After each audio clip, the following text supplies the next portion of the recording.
Hi, welcome back to the Cuzzy Sound channel and part 13 in the series all about my Project 12 DIY modular analog synth. In this episode I'll be looking at the mixers that I've got in Project 12, and I've got two mixers of two different types. One is an unbuffered mixer and the other is a buffered mixer. The circuit diagrams for these can be found on the Modular In A YouTube series.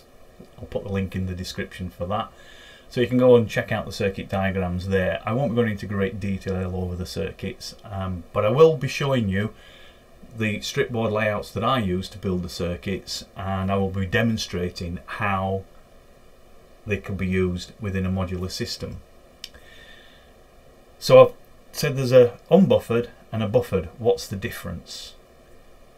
I'm not going to go into great technical detail, but at a very simple level, if you just get a whole load of signals and join them together, then the stronger of those signals will tend to interfere with the weaker of those signals. So on the output that you get, it won't be a clean mix of all the signals that you put in. Some of them will be distorted because of the interference between the stronger and the weaker signals. To get around that, we use buffering. Now, the way we use buffering on these mixers is we use operational amplifiers set up as amplifiers with what's known as unity gain. Unity gain just simply means that the amp has a gain of 1, so what goes in is at the same level as what comes out. Now we can use that for buffering because we can set it up such that the op amp will try to match the output to the input, and that therefore the output will be a buffered version of what's going in, so you get less of this interference between the inputs if they're all buffered. A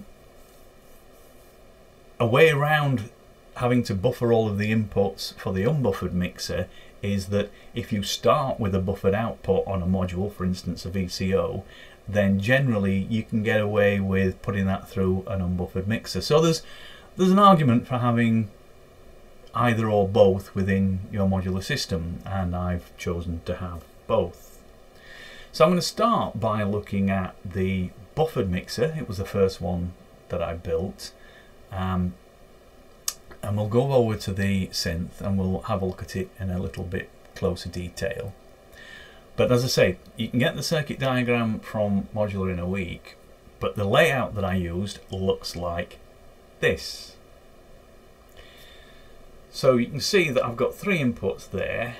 Each of those inputs goes through a unity gain amplifier, and the output goes through an amplifier that does actually, it's not unity gain, the gain is controlled by that potentiometer that's on the output side of it there. It uses a TL074 quad op amp chip and then very few other components really. It's just a few resistors. So yeah, very simple. There's the stripboard for it, and it works, as I will now demonstrate as we go over to Project 12 and have a look at the buffered mixer in action. This is the buffered mixer, and you can see we've got 3 inputs and 1 output, although appears to be 2 sockets on the output. There actually it is just 1 mono output, 3 mono inputs, 1 mono output. All I've done is I've given myself the option of having either a 3.5 jack to suit the patch cables, or a 1/4 inch jack to suit mixer cables and guitar leads, that sort of thing. It's just a little bit of convenience really. So what I've got going here to demonstrate this, I've got 3 very different signals going into each of the inputs, and then I'm mixing them together and they're going out to my audio mixer, external audio mixer, and being recorded on the video. So the first one that I've got going in there, it's a white noise generator with a little bit of delay, and it sounds like this.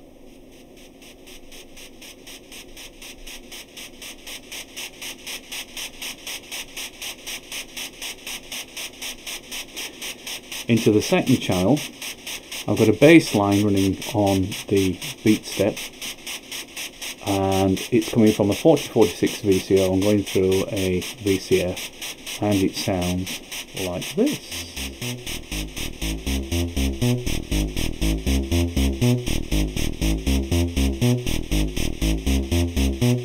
And then on the third channel, I've got an arpeggio running on the key step, which is driving the pulse output on the 3340 VCO, and the pulse width modulation has got a subtle envelope effect on it, and that sounds like this.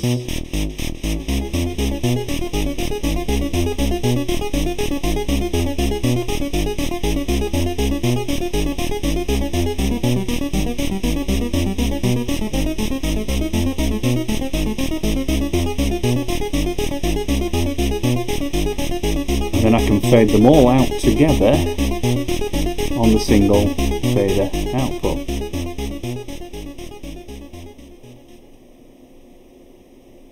Now that's just a very quick demonstration of how this buffered mixer works. I mean, you can bring things in and out individually. So there we've got the bass line, the arpeggio,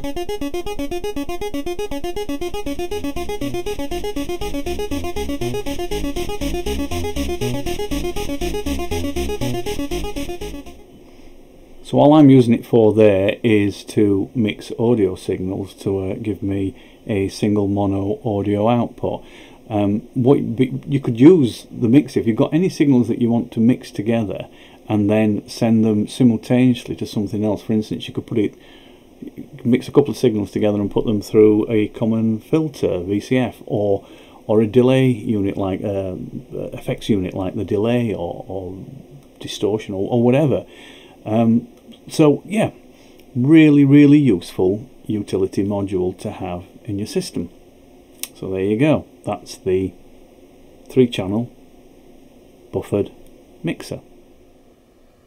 Moving on to the unbuffered mixer that's in Project XII. It's the one at the top corner there. Even at this kind of zoomed out level, you can see there appears to be a lot more on the faceplate. That's because what I've actually built is what I've called a 2x4 mixer, and the 2x4 mixer is 2 4-input mixers that go to 2 outputs. What I've done, again, it's simply 2 of the circuit diagram that's on the Modular In A. What I've also done is I've added a master volume which controls both of the outputs at the same time. I'll explain a bit about that in a minute. Although it's 2 mixers with 2 outputs, I will stress that it is not a stereo mixer, and the reason I say that is that although you could send one to left and one to right, and we'll do that in the demonstration, it doesn't have a pan function, so you can't say send one 40% left and the one 60% right. It's either hard left or hard right. So it would be stretching the definition a bit to kind of call it stereo. It's actually just 2-channel with a master volume control and 4 inputs on each channel, each with their level controls. So it was a little bit more complicated in the wiring because of how many inputs and outputs and what have you there is on there. So the main circuit board that I put together looks like this. Once again, I'm using a TL074 quad op amp. Now the actual circuit just uses 2 op amps to condition the outputs. There's no op amps on the inputs. They just simply are wired through a potentiometer and a resistor, and then they are collected and put into the 2 op amps for the output processing. But because I've got 4 op amps in the TL074, this allows me with one chip to build 2 mixers, and that's why I've got 2 4-channel mixers on the one chip. Now the inputs, because there's so many of them, I kind of used a second circuit board to collect all the inputs from the sockets and the potentiometers, and that board looks like this.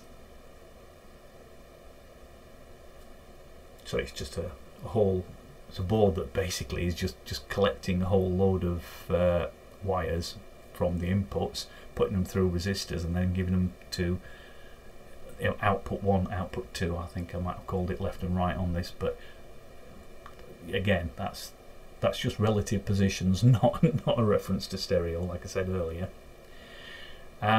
And then for each of the inputs, there has to be what the potentiometer wiring looks like there. So it says ×8 on that. So you just have to do lots and lots of wiring. And then I said I got a master volume on the output. Well, the wiring for the output pot is just very simple. It's just a potential divider and looks like this. The point I will make is that the potentiometer I've used, so that I can get the same change in volume at the same time on both the outputs, I've used what's called a dual gang potentiometer, which essentially is 2 potentiometers on a single common shaft. So there's just one on the outside, there's just the one knob, and when you turn it, it simultaneously turns the wiper on both of the potentiometers, so they follow each other around. So I can actually control the resistance across the output on both at the same time, and that's all that is. That's nothing particularly complicated about that. So yeah, relatively simple circuits. There's nothing particularly complicated about the circuits. It's just that because we've got lots of inputs and outputs, there's basically just lots and lots of wiring and wires going everywhere. But hey, you know, that's what it is. It's collecting lots of inputs and giving us a couple of outputs. It's intrinsic in its design. Anyway, I'm rambling a little bit now. What we'll do, we'll go back over to the synth, and we'll have a look at how you can use the 2x4 mixer within a modular synth to mix signals along there. So yeah, let's go and have a closer look. This is the 2x4 mixer a little closer. So we have one set of 4 inputs on one channel, and on the second channel another set of 4 inputs. They're level controls for those inputs, and then the input sockets. So the blue ones are the input levels for this first row of sockets, the red ones for this. That's the dual gang pot that is the master volume control, and then we've got output 1, which is this one, and output 2, which is this one. As I said before, it's not actually stereo, but what I have done is those outputs, so you can hear what happens, those outputs are going to left and right channels on my external audio mixer. So if I bring the master volume up, before I do that, what I've got, the 3 inputs that we had on the buffer mixer are now into the unbuffered mixer, but I've added some percussion. So let's bring up the volume.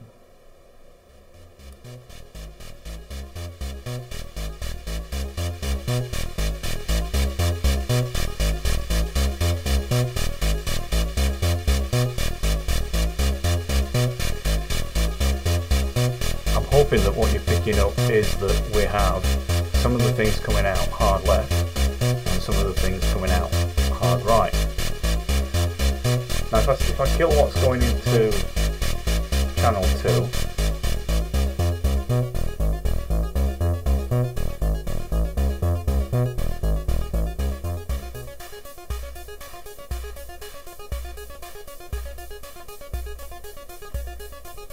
you should hear that everything's gone hard left.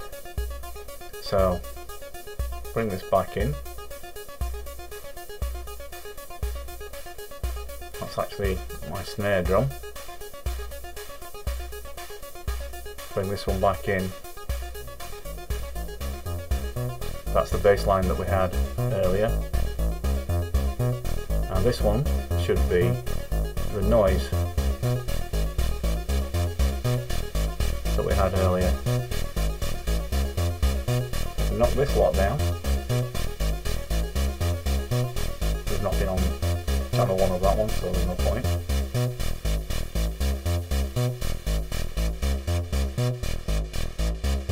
So everything should now have gone over to the right. So bring it back in. There we've got a hi-hat.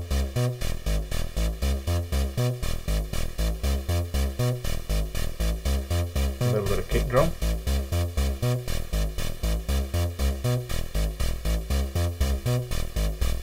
And then this should be our arpeggio.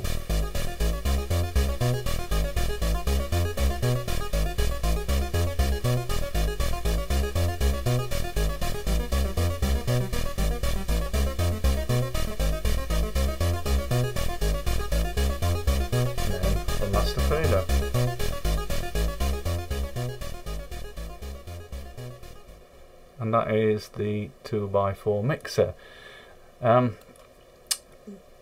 Again, you could take the outputs from this, and I'm just putting them through an audio output, but you could put them through effects, you could put them through filters, whatever.